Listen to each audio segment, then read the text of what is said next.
Clip ফেলেছে।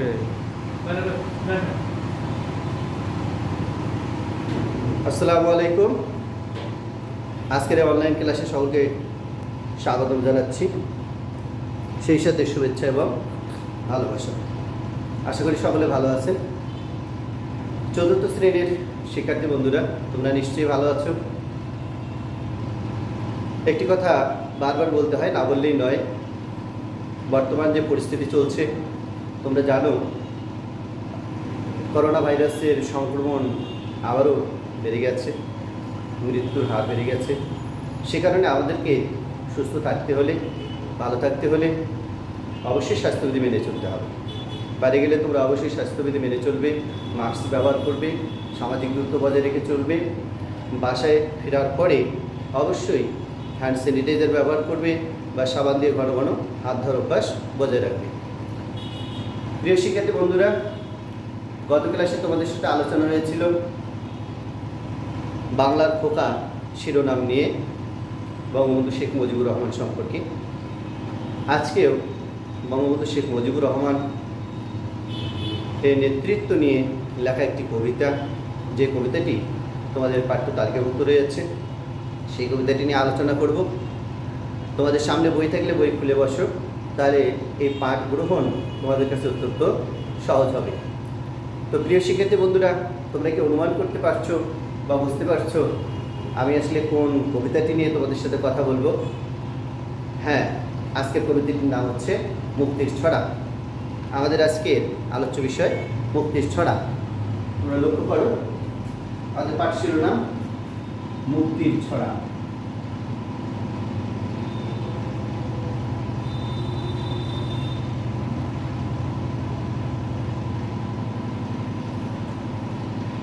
কবিতাটির নাম হচ্ছে মুক্তির ছড়া, লিখেছেন সানাউল হক। আমাদের এই কবিতাটি লিখেছেন সানাউল হক।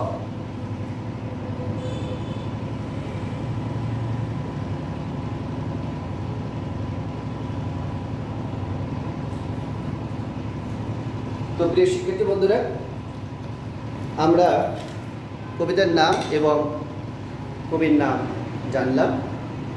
এবারে এই কবিতাটির যে শিকড় ফল রয়েছে, অর্থাৎ এই কবিতাটি পড়ে কবিতাটির শেষে, পড়ার শেষে তোমরা যা জানবে বা যে বিষয়গুলো জানবে সেগুলো জেনে নেওয়া যায়।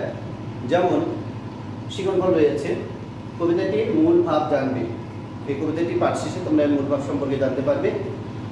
সঠিক ছন্দে কবিতা আবৃত্তি করতে পারবে। শুধু এই পাঠ্য বইয়ে কবিতাগুলো নয়, পাঠ্য বই বহির্ভূত যে কবিতাগুলো রয়েছে সেগুলো তোমরা সঠিক ছন্দে পাঠ করতে পারবে। এরপরে রয়েছে লেখক পরিচিতি জানবে। এখানে আমাদের যে লেখক রয়েছেন, কবি রয়েছেন সানাউল হক, তার সম্পর্কে তোমরা জানতে পারবে। আরেকটি শিরোনাম রয়েছে সকল প্রশ্নের উত্তর দিতে পারবে। এখানে পাঠ শেষে কিছু প্রশ্ন রয়েছে, তারপরে বিপরীত শব্দ রয়েছে, শূন্যস্থান রয়েছে এবং আনুষঙ্গিক আরও যে প্রশ্নগুলো রয়েছে সেগুলো তোমার সঠিক উত্তর দেওয়া জানবে। তবে এই শিক্ষার্থী বন্ধুরা, এখন আমরা কবিতাটি সম্পর্কে জানবো। তোমরা লক্ষ্য করো, আমাদের শিকড়ফলগুলো জানা হয়ে গেল।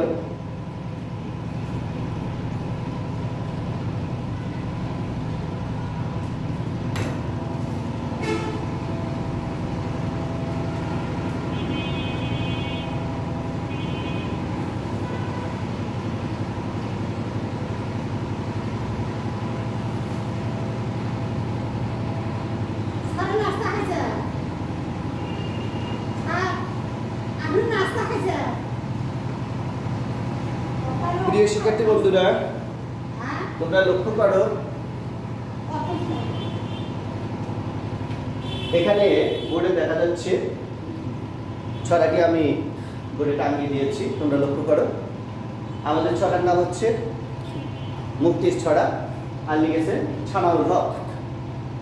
প্রথমে আমরা জেনে নেব লেখক পরিস্থিতি সম্পর্কে কিছু তথ্য। আমাদের লেখক বা কবির নাম হচ্ছে সানাউল হক। সানাউল হকের জন্ম সম্পর্কে আমরা জানব। কবি সানাউল হকের জন্ম 1924 সালের 23শে মে। তোমরা লক্ষ্য করো, 1924 সালে 23শে বি হচ্ছে সানাউল হকের জন্ম 1924 খ্রিস্টাব্দ 23 মে। স্থান, তার জন্মস্থান হচ্ছে ব্রাহ্মণবাড়িয়া জেলার আখাউড়ায়। তার জন্মস্থান হচ্ছে ব্রাহ্মণবাড়িয়া জেলার আখাউড়ায়।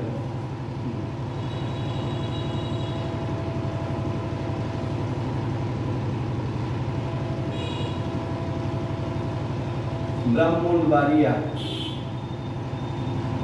জেলার আখাউড়ায়।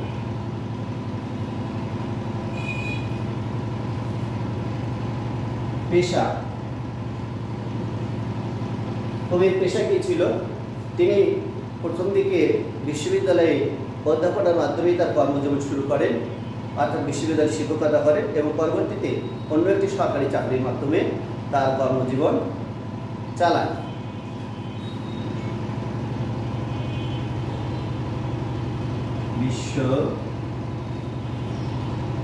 বিশ্ববিদ্যালয়ে অধ্যাপনা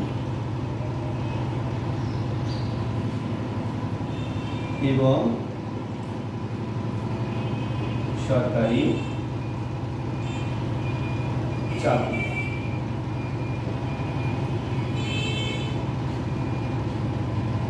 পুরস্কার,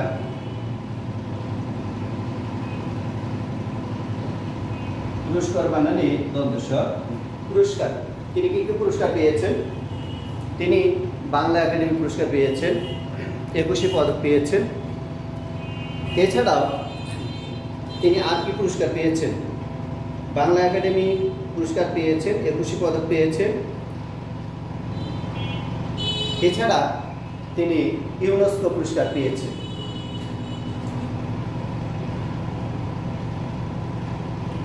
বাংলা একাডেমি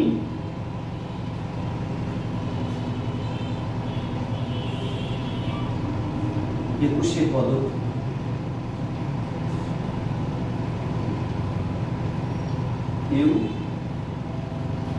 ইউনেস্কো পুরস্কার।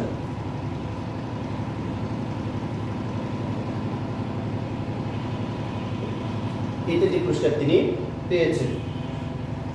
মৃত্যু, তার মৃত্যু হচ্ছে 1993 সালের 4 ফেব্রুয়ারি। তার মৃত্যু হচ্ছে 1993 সালের 4 ফেব্রুয়ারি।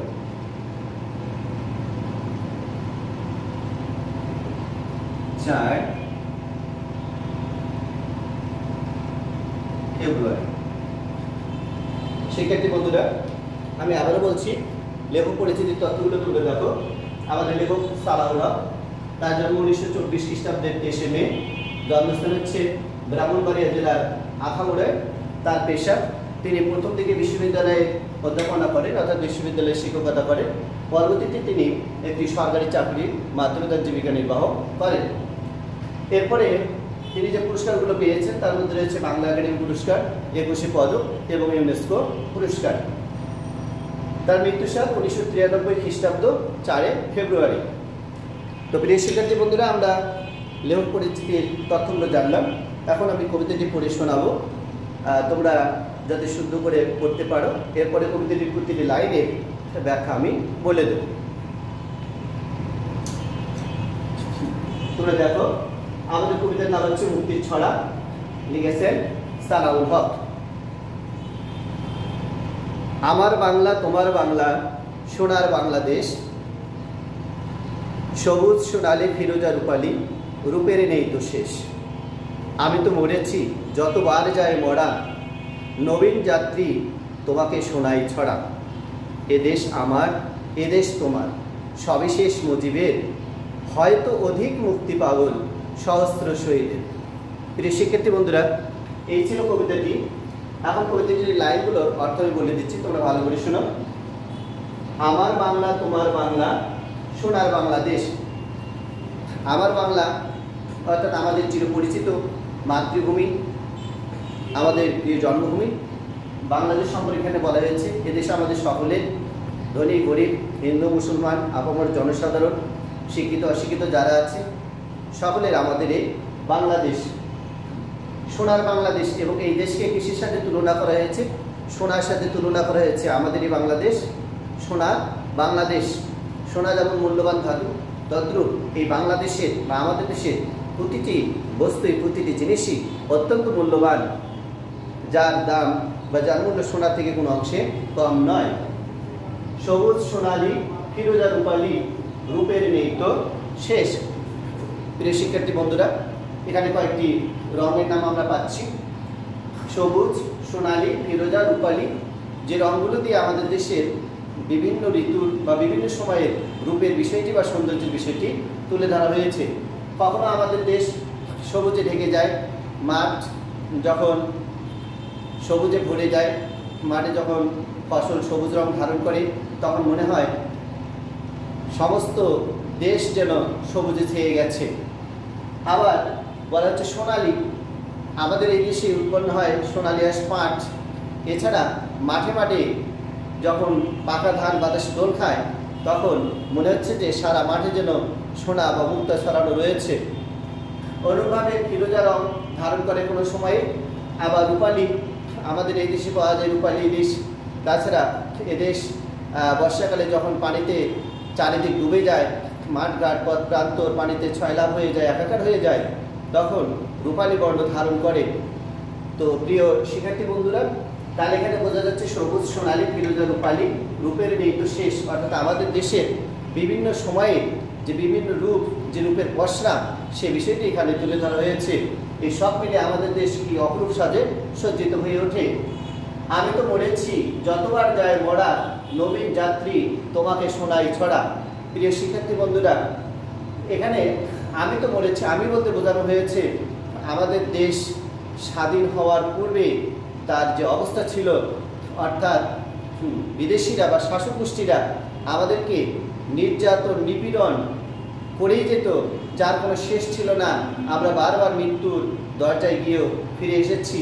তারা রাত দিন যখন তখন আমাদের উপর কি অন্যায় অত্যাচার চালাতো, নির্যাতন নিপীড়ন করতো, যেন তাদের ইচ্ছা পূরণই হচ্ছে না। আমরা বারবার মৃত্যুর দরজায় গিয়েছি, মৃত্যুর পতিত হয়েছি, তারপর আবার বারবার ফিরে এসেছি। অর্থাৎ আমাদের উপর যে নির্যাতন নিপীড়ন স্বাধীনতার পূর্বে যে চিত্রটি, সেই চিত্রটি এখানে তুলে ধরা হয়েছে। নবীন যাত্রী তোমাকে শোনাই ছড়া, এখানে স্বাধীনতা পরবর্তী আমরা যারা রয়েছি, পরবর্তী বংশধর বা উত্তরসূরি যারা রয়েছে, তাদেরকে এই কথাগুলো শোনানো হচ্ছে। স্বাধীনতার ইতিহাস, স্বাধীনতার পূর্বে আমাদের অবস্থা কেমন ছিল, আমরা কত সংগ্রাম করেছি, আমাদের উপর শাসক গোষ্ঠীর যে অন্যায় অত্যাচার নির্যাতন নিপীড়ন, এই যে বিষয়গুলো, এগুলো পরবর্তী প্রজন্মকে শোনানো হচ্ছে। এদেশ আমার, এদেশ তোমার, সবিশেষ মুজিবে। এই অত্যাচারিত নির্যাতিত নিপীড়িত যে দেশ আমাদের ছিল, সেই অত্যাচার নির্যাতন নিপীড়ন থেকে মুক্তির জন্য একমাত্র যোগ্য নেতৃত্ব দিয়েছিলেন সর্বকালের শ্রেষ্ঠ বাঙালি আমাদের বঙ্গবন্ধু শেখ মুজিবুর রহমান। তিনি একমাত্র নেতা ছিলেন, অবিসংবাদিত নেতা, এবং তার নেতৃত্বের কারণে সাধারণ জনগণ, আমাদের দেশের সমস্ত মানুষ জোট বেঁধেছিল এবং তার নেতৃত্বে আমরা স্বাধীনতা অর্জন করতে পেরেছি। হয়তো অধিক মুক্তি পাগল সহস্র শহীদের। এছাড়া যারা দেশের মুক্তি নিয়ে বেশি চিন্তা ভাবনা করতো, স্বাধীনতা আকাঙ্ক্ষী বেশি ছিল, তারা এই বঙ্গবন্ধুর কথা মতো তার অঙ্গুলি নির্দেশে, তার একটিমাত্র কথার পরিপ্রেক্ষিতেই তারা তাদের জীবনকে উৎসর্গ করতে দ্বিধাবোধ করেনি, বা তারা অকাতরে তাদের জীবন বিলিয়ে দিতে পেয়েছিল, যার কারণে আমরা স্বাধীনতা পেয়েছি এবং এই স্বাধীন দেশে আমরা অনেক স্বপ্ন দেখতে পারছি। প্রিয় শিক্ষার্থী বন্ধুরা, এই ছিল কবিতার ব্যাখ্যা বিশ্লেষণ। এখন এখানে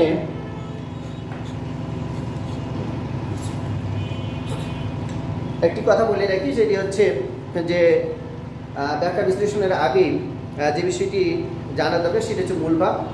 আমাদের এই দেশ মাতৃভূমি বাংলাদেশকে নিয়ে কবিতাটি লেখা। এখানে স্বাধীনতার পূর্বে আমাদের উপর নানা নির্যাতন নিপীড়ন করা হয়েছে এবং সেই নির্যাতন নিপীড়ন থেকে রক্ষার জন্য একমাত্র নেতৃত্ব দিয়েছিলেন বঙ্গবন্ধু শেখ মুজিবুর রহমান এবং তার নেতৃত্বে আমরা স্বাধীনতা পেয়েছি। এই ছিল কবিতাটির মূল বক্তব্য। প্রিয় শিক্ষার্থী বন্ধুরা, এখানে 2-4টি যুক্ত বর্ণ রয়েছে, তোমরা লক্ষ্য করো। আমি বর্ণগুলো ভাঙিয়ে শব্দ গঠন দেখিয়ে দিচ্ছি।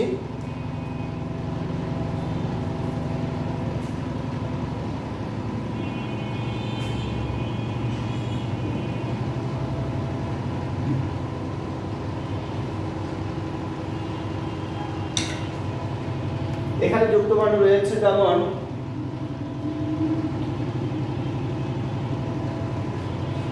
যাত্রী, এই শব্দটির মধ্যে একটি যুক্ত বর্ণ রয়েছে, তোমরা লক্ষ্য করো,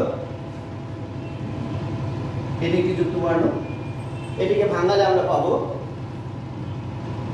ত যোগ র ফলা।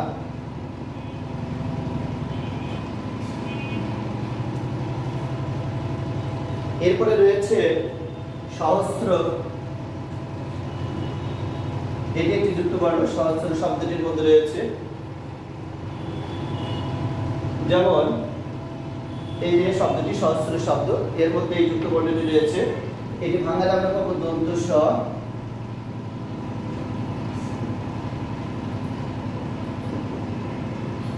র ফলা। আরেকটি যুক্ত বর্ণ দেখা যাচ্ছে, মুক্তি শব্দটির মধ্যে একটি যুক্ত বর্ণ রয়েছে। এই যুক্তি বর্ণটি হলো এটি, এটিকে ভাঙালে আমরা পাবো ক যোগ ত। এই তিনটি যুক্ত বর্ণ এখানে রয়েছে, তোমরা লক্ষ্য করো। তয় র ফলা ভাঙালে আমরা পাবো ত যোগ র ফলা। স র ফলা, দন্ত স র ফলা ভাঙালে আমরা পাবো দন্ত স যোগ র ফলা। এরপরে কয় ত, এইটিকে ভাঙালে পাবো ক যোগ ত। এই ছিল যুক্ত বর্ণ। এরপরে কয়েকটি বিপরীত শব্দ এখানে রয়েছে, আমি দেখিয়ে দিচ্ছি।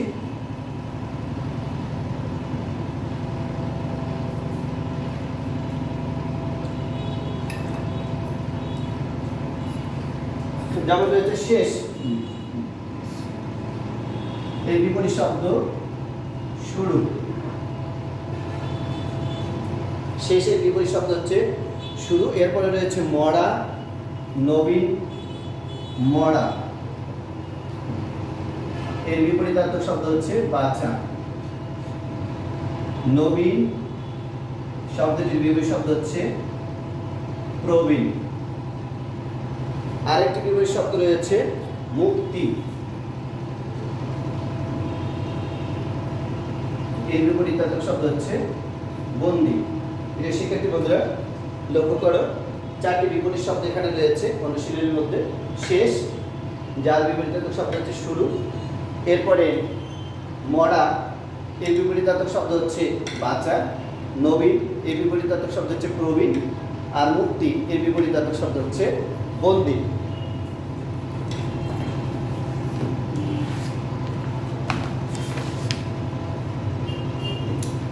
এবার এখানে কিছু প্রশ্ন রয়েছে, যে প্রশ্নের উত্তরগুলো আমি তোমাদেরকে বলে দিচ্ছি, তাহলে তোমাদের জন্য উত্তরগুলো বের করা এবং সহজে ধরে রাখা সহজ হবে।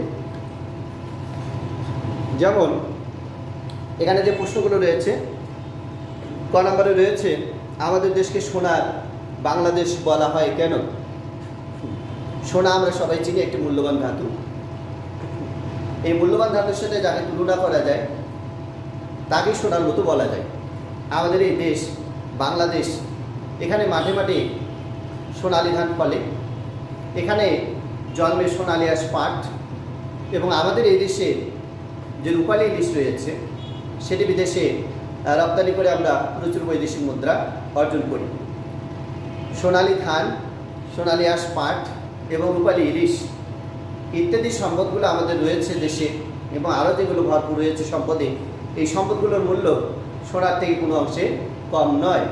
সুতরাং এই সম্পদগুলোর কারণে আমাদের এই দেশকে বলা হয় সোনার বাংলাদেশ।